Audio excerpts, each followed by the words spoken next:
दूसरी बात यह है कि एक स्थिति है जी, पिछले 6 सालों से, पहले भी पॉलिसीज तो यही थी, लेकिन 6 सालों से जब से जब मोदी सरकार आई है तब से एक चीज़ को एस्टैब्लिश किया जा रहा है कि जो प्राइम मिनिस्टर ने बोल दिया वो अटल है।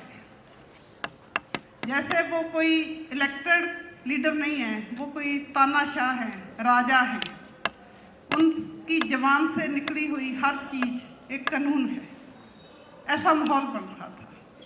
और पंजाब का जो हिस्ट्री है कि ऐसी स्थिति को कभी बर्दाश्त नहीं किया जाता। लंबी हिस्ट्री है, सदियों तक लोग इसलिए लड़े हैं, मुगल हुकूमत के खिलाफ सदियों तक लड़े, क्योंकि उनका भी यही एटीट्यूड था। तो वो हिस्ट्री है जो पंजाब को तैयार करती है कि दिल्ली के साथ लड़ना है। गाने भी हैं, बहुत सारे गाने हैं, इन दिनों में दिल्ली को लेके बहुत सारे गाने हैं। और पंजाब की हिस्ट्री में 18 बार दिल्ली के ऊपर झंडा फहराया है पंजाब ने। ये बात सही है कि कभी राज नहीं किया दिल्ली पे, लेकिन दिल्ली को फतेह किया है। तो वो कॉन्फिडेंस भी है, वो हिस्ट्री भी है। दिल्ली के अंदर बहुत सारे सिख लोगों का शहादत हुआ है। जिस सिंघू बॉर्डर पे हम बैठे हैं, वहाँ से गुरु तेग बहादुर को लेके दिल्ली में आया गया था। वहाँ नज़दीक ही उनका मेमोरियल भी है। तो दिल्ली के साथ रिश्ता पंजाब का बहुत पुराना है। और एक इन पॉलिसियों के चलते हुए लंबे समय से फ्रस्ट्रेशन है। एक वक्त था कि उड़ता पंजाब पिक्चर बनी, फिल्म बनी, आपने भी सुनी होगी। सारा पंजाब जानता था कि ये जो रूलिंग लोग क्लास के लोग हैं वो पूरा पंजाब का जवानी को नशे में धकेल रहे हैं। ये सब लोग जानते थे। और पंजाब का जो जवानी है वो विदेश जा रहा है, वो खुशी से नहीं जा रहे हैं। जहाँ कोई रोजगार नहीं है, रोजगार के मौके कम से कम होते जा रहे हैं। और उसको लेकर के एक बहुत अनरेस्ट सब जगहों में है, पंजाब में भी है, क्योंकि अनरेस्ट सब जगह है। कहाँ से कोई बात ट्रिगर होती है, जो उसके हिस्टोरिकल कारण रहते हैं, कोई स्थिति होती है। ऐसा नहीं है कि बाकी जगह पे अनरेस्ट नहीं है, ऐसा भी नहीं है कि बाकी जगह के लोग लड़ेंगे नहीं, जहाँ वो कम लड़ने वाली है। बस स्थिति का एक पॉइंट है कि ये लड़ाई पंजाब के अंदर ट्रिगर हुई है। इसके और भी कारण हैं। एक बहुत बड़ा कारण है कि ग्रीन रेवोल्यूशन का स्थान भी है पंजाब के किसानों को, हरियाणा के किसानों को भारत की जो सरकार थी उसने मोटिवेट किया था कि अनाज चाहिए, हमें विदेशों से अनाज मंगवाना पड़ रहा है, अनाज पैदा करना है। और पंजाब में यूनिवर्सिटी इस्टेब्लिश की गई, पंजाब एग्रीकल्चर यूनिवर्सिटी। और ग्रीन रेवोल्यूशन का पूरा ब्लूप्रिंट अमेरिका से तैयार होके आया।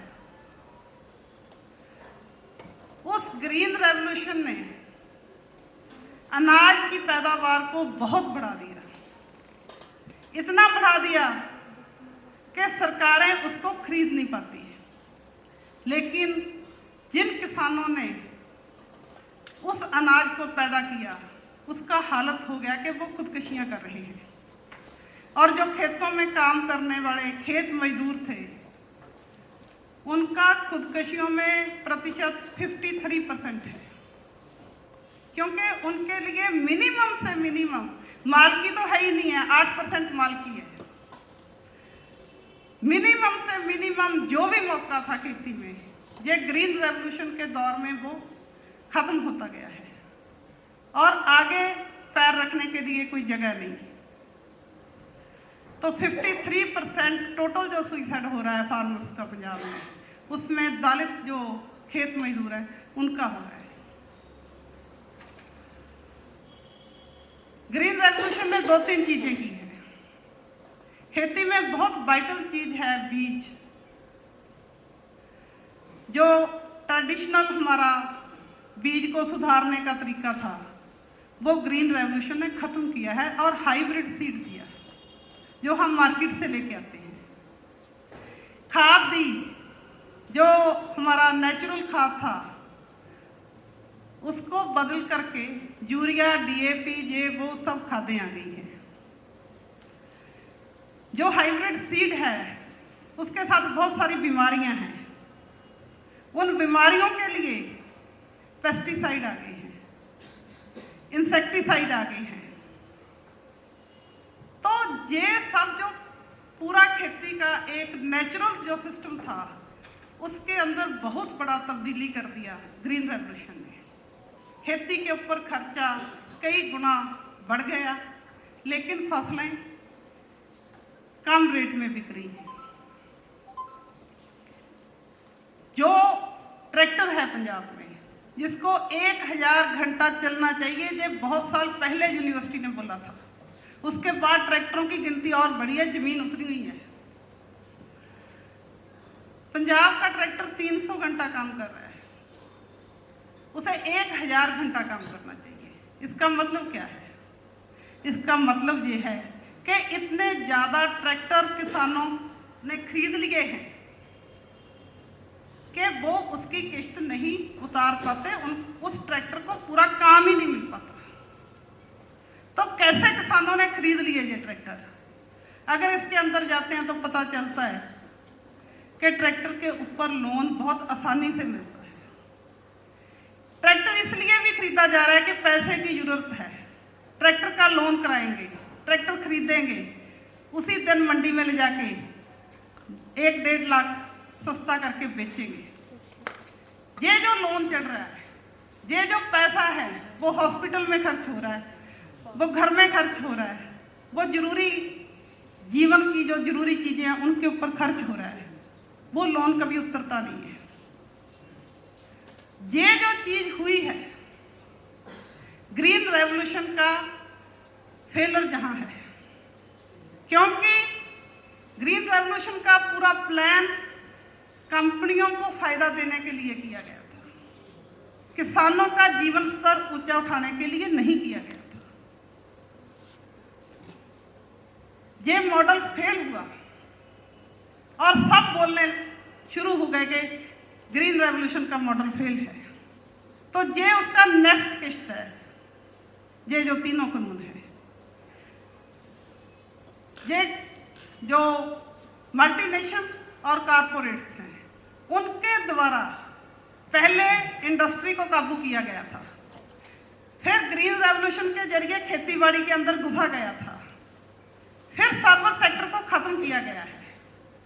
जो 1947 में कंसेप्ट था वेलफेयर स्टेट का, वो डंकल प्रपोजल के आते ही खत्म हो जाता है। सरकार की कोई रिस्पॉन्सिबिलिटी नहीं है सर्विस देने की, सब सर्विस ठेके पे होगी, सब सर्विस आप खरीदोगे, गवर्नमेंट की कोई रिस्पॉन्सिबिलिटी नहीं है, और सर्विस सेक्टर पूरा प्राइवेट हो गया। और ये बहुत बड़ा हमला खेती पे हुआ है। ये जो तीनों कानून हैं, तीनों कानून अगर इनको तीनों को मिला के देखते हैं तो इसका अगर मैं एक लाइन में बोलूं तो ये है कि जहाँ ये कानून रहेगा जहाँ किसान रहेगा। अगर कानून ये रहेगा तो किसान नहीं रहेगा।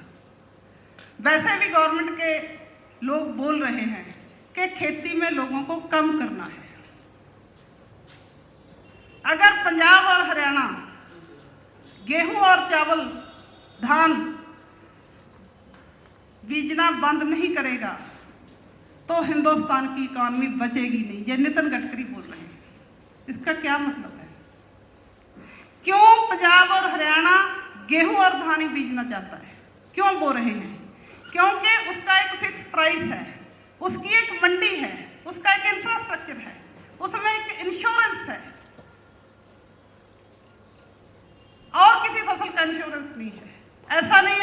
आलू नहीं बीजा, ऐसा नहीं हमने टमाटर नहीं बीजा, ऐसा नहीं हमने सूरजमुखी नहीं बीजी। हमने सब चीजों को ट्राई किया है। कॉटन का संकट आया, सरकार कोई हल नहीं कर सकी। पूरी कॉटन बेल्ट 10 साल इस चीज को झेला है कि हर बार फसल बोई, हर रोज भी पेस्टिसाइड का स्प्रे किया, हर रोज इंसेक्टिसाइड का स्प्रे किया, फसल नहीं हुई। 10 साल हैं वो। उसके बाद धान बीजना शुरू हुआ है और धान बीजने के लिए पूरा जमीन का तस्वीर बदला है किसानों ने। बड़े ट्यूबवेल लगाए हैं, मिट्टी का तस्वीर चेंज किया है। इन चीजों ने किसानों को कर्जे में बिल्कुल डुबो दिया है। इस स्थिति में जब किसानों को ये बात समझ आई है कि अब जो भी हमारे पास है वो जाने वाला है, प्राइस जो इंश्योरेंस कानून करके बोला है, एक्चुअल में वो ठेके पे खेती कराना है। उसमें कंपनी ही किसानों को बीज देगी, कंपनी ही किसानों को खाद देगी, कंपनी ही बताएगी कि आप क्या बीजोगे और आपके साथ ये भी डिसाइड करेगी कि इस स्टैंडर्ड की चीज आप पैदा करोगे। ये कोई इंडस्ट्री नहीं है कि हम मिलीमीटर में डाई बनाएंगे और पुर्जे बना देंगे। ये खेती है। जहाँ की जमीन और वहाँ की जमीन, 1 किलोमीटर में 10 तरीके की जमीन मिलती है, पानी मिलता है, मौसम मिलता है, बहुत सारी चीजें हैं। वैसे भी जो हम यूनिवर्सिटी की एडवाइस पे आज पैदा कर रहे हैं वो इंटरनेशनल मार्केट में कहाँ टिक रहा है, सैंपल फेल हो रहे हैं। तो यही सैंपल फेल होने हैं कंपनी के सामने हमारे। तो ये जो एमएसपी का पुराना जो सिस्टम है, मंडीकरण का जो सिस्टम है, उस सारे को खत्म करके पूरे का पूरा जो किसान का उपज है जो कारपोरेट्स को देना है, उसकी पूरी तैयारी है। ठेका खेती को अगर थोड़े शब्दों में समझे तो यही बात है। और इसको और फैसिलिटेट करने के लिए जो एसेंशियल कमोडिटी, जरूरी चीज़ों का लिमिटेशन का कानून था 1955 का, उसको भी खत्म करके नया कानून बना दिया और सब लिमिट हटा दी है। कोई भी व्यापारी कुछ भी खरीदेगा, ये व्यापारी तय करेगा कि हमें क्या बीजना है, व्यापारी तय करेगा कि हमें कितने पैसे मिलने हैं। इसमें मैं एक पॉइंट और ऐड करके ये विषय को समाप्त कर दूंगी कि ये जो लॉ है, ये जो कानून है, ये हमारी खाने की सुरक्षा पर भी बहुत बड़ा हमला है। जरूरी नहीं है कि व्यापारी कंपनी आपसे गेहूं भिजवाए, वो शुगर केन भिजवा सकते हैं। आप बंगाल के लोगों ने हिस्ट्री में पढ़ा है कि नील की खेती हुई थी तो बंगाल का क्या हाल हुआ था। वो चीज दोहराना चाह रहे हैं। वो इंटरनेशनल मंडी के हिसाब से फसल भिजवाएंगे, वो हमारी जरूरतों के हिसाब से नहीं भिजवाएंगे। तो हमारे खाने की सुरक्षा कहाँ जाएगी? हम गेहूं खाने बड़े लोग हैं, हम सूरजमुखी नहीं खाते हैं। तो खरीद सिर्फ सूरजमुखी की होनी है तो आप गेहूं कैसे बीजोगे? जिसका मतलब है कि गेहूं हम बाजार से खरीद के खाएंगे। इस समय जो हमारी सुरक्षा है कि हम खुद अपना गेहूं पैदा कर रहे हैं और खा भी रहे हैं, उससे एक हिस्सा अपने खाने के लिए रखते हैं। ये इंश्योरेंस है। ये कोरोना काल में पंजाब के अंदर इस चीज ने अपना रंग दिखाया है। गांव के अंदर कोई भूखा नहीं रहा क्योंकि हमारे पास बहुत सारा घरों में गेहूं पड़ा था। सबने 50 किलो 40 किलो दे दिया गुरुद्वारा को और सब जगह लंगर लग गए, सबको खाना मिला। और इनका जो व्यापारिक राजधानी है बम्बई, वो 10 दिन भी खाना, 2 दिन भी खाना नहीं दे सके। तो वो इनका मॉडल है। और ये हमारा कल्चर है कि हमारे घर में 6 महीने का गेहूं पड़ा है और हम महीने का दान दे देते हैं, 5 महीने का रखते हैं, सोचेंगे 6वें महीने में क्या करना, सब मिलकर सोच लेंगे। ये चीज को खत्म करना है। तो ये जो अटैक है इतना बड़ा, किसान संगठनों का इसमें रोल वाइटल है। ये चीज हम किसानों को समझाने में कामयाब हुए हैं।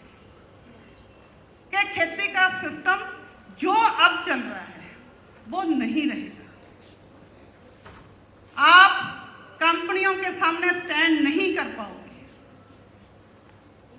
आपको जमीन छोड़ने के लिए बाध्य किया जाएगा और किसानों को इस बात की समझ आ गई है। उन्होंने छोटी छोटी चीज़ों से देख लिया है। BSNL खत्म हुआ है और जियो चला है।